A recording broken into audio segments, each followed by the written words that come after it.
Listen, you're getting your freedom back, okay? Don't let him haunt you. Hello?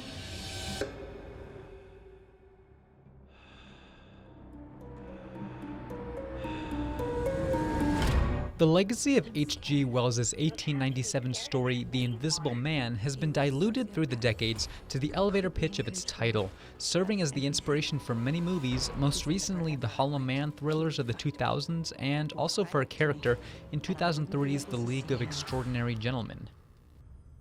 Are you okay? Someone's sitting in that chair. Fresh off his last movie, Upgrade, writer-director Leigh Whannell's new iteration of the Invisible Man tale switches gears. It's savvy enough to know that the implications of the title, The Invisible Man, can make for some inspired set pieces, but it can also be stretched into something beyond the familiar. That mindset has produced a great little movie that is smart and totally subversive in its recalibration of a 19th century story into a modernized Me Too parable. He's coming up with the perfect way to torture you, even in death. After escaping from her partner Adrian's massive concrete residence, Elisabeth Moss's Cecilia, in another of the actress's incredible all-hell-is-breaking-loose performances, tells her sister that Adrian controlled everything about their relationship, keeping her in a psychological grip.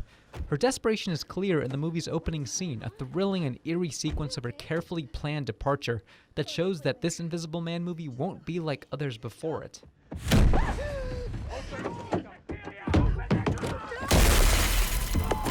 After 2 weeks, something happens that allows Cecilia to step outside again without fearing that Adrian will be waiting. What comes next should be of no surprise to anyone who's seen a horror movie.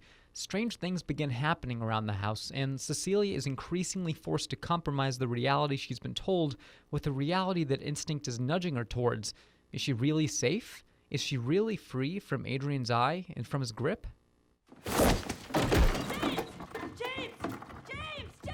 Whannell's efficient screenplay transcends its horror trappings fairly quickly to instead become something more relevant and mature in its themes. His Invisible Man, first and foremost, is a story about women victims and the emotional isolation they endure when they aren't believed as survivors of trauma. Without spoiling too much, an unseen specter is continuously taunting Cecilia, as if her past isn't done with her just yet. There are some expertly crafted sequences of tension in the movie, which rely on deft creation of uneasiness, claustrophobic camera work, and some of the most considered use of sound since A Quiet Place. Adrian will haunt you if you let him. Don't let him. But the movie's true terror remains in the very real implications of Cecilia's situation, implications that come to the fore later on in the movie when unjust condemnations of her increasingly desperate behavior are no longer just silent doubts in the minds of those around her. Whannell can occasionally overindulge on his uber-deliberate filmmaking style, and the score can sometimes be a bit too abrasive too, but Moss's great performance as a woman whose cries for help are construed as paranoia keeps the movie's thematic intentions intact when the screenplay sometimes struggles to do so.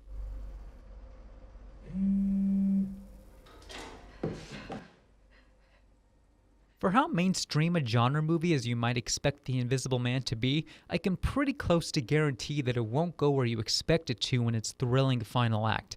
It almost becomes something else altogether, more closely resembling a Gillian Flynn story than H.G. Wells's age-old sci-fi horror classic.